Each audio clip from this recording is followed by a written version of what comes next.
সম্পূর্ণ নিরামিষ আমি লুচি দিয়ে পরিবেশন করলাম। আপনারা খিচুড়ি দিয়েও পরিবেশন করতে পারেন।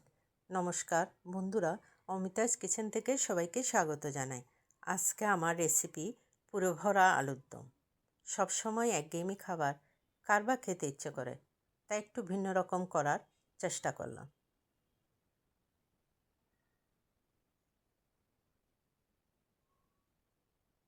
এগুলো আমি ফেলে দেব না, রান্নার কাজে লাগবে। আলুগুলো ভেজে নেব। আলুগুলো কিন্তু বেশি ভাজতে হবে না, হালকা গোলাপি করে ভাজলেই হয়ে যাবে।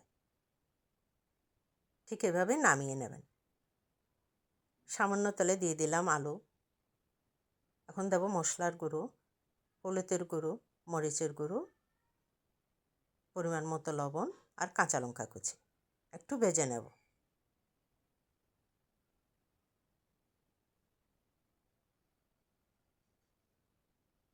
আর একটু পানি দিয়ে কষিয়ে নিলাম।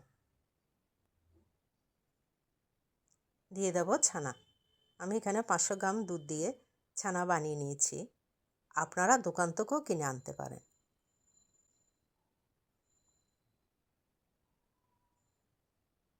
দিয়ে দেব ধনেপাতা কুচি। ছানার পুর আমার প্রায় রেডি হয়ে গেছে। এখন ঠান্ডা করে নেব।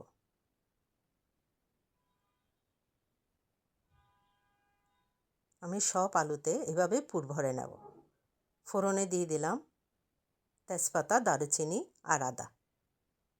একটু ভেজে দিয়ে দিলাম টমেটোটা একটু ভেজে নিলাম। দিয়ে দিলাম ধনিয়ার গুঁড়ো, মরিচের গুঁড়ো, হলুদের গুঁড়ো, জিরার গুঁড়ো। একটু ভেজে নেব।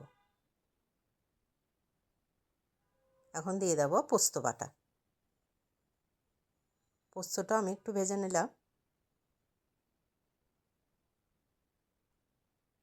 দেব বাদাম বাটা।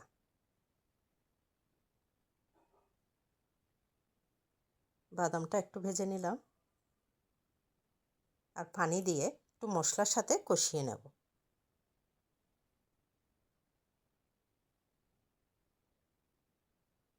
কষানো হয়ে গেছে, পানি দিয়ে দিলাম আর পরিমাণ মতো লবণ দিলাম। আমি কিছুক্ষণ ভাপে রাখলাম। আলুটা দিয়ে দেব। আবারও আলু দিয়ে সিদ্ধ হওয়ার জন্য আমি ভাপে রাখলাম।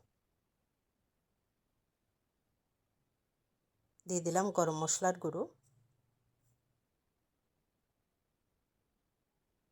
আর 1 চামচ ঘি।